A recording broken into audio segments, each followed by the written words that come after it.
Chika Minute na po mga kapuso at ang buena manong maghahatid ng showbiz happenings ngayong linggo, ang sparkle artist at NCAA courtside reporter na si Hannah Argelies. Hannah. Thank you, Miss Vicky, and good evening mga kapuso. Humanda ng mangilabot sa takot dahil next week na mapapanood sa big screen ang KMJS Gabi ng Lagim, The Movie. Nagpunta sa Cebu ang dalawa sa bida ng pelikula kasama si Miss Jessica Soho.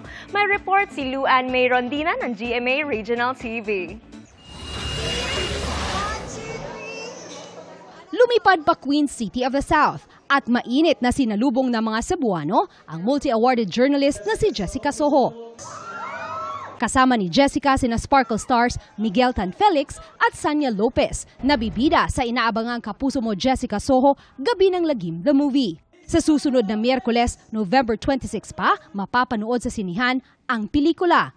Pero marami ng Cebuano ang bumibili ng advance tickets. Lahat ng bagay, may mga horror tayong pagdadaanan sa buhay, pero kung paano ka tumayo, kung paano ka lumaban para sa buhay mo at sa ibang tao, yun siguro yung magandang i-apply natin sa buhay. Sobrang quality nung material namin, ang gaganda ng stories, lalo na pag narinig mo na based on true events yung ginawa namin, talagang lalo kang kikilabutan. So excited akong mapanood to.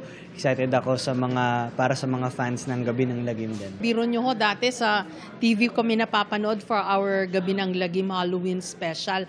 Ngayon ilalagay na po kami sa big screen. Di ba? Parang wow, ni sa hinagap. Hindi ko ito pinangarap. Pero eto na. Pinaghirapan po namin yung mga kwento. November 26 na po ang KMJS Gabi ng Lagim, The Movie. Garantisado po, nakakatakot ito. Mula sa GMA Regional TV at GMA Integrated News, Luan May Rondina, nakatutok 24 oras.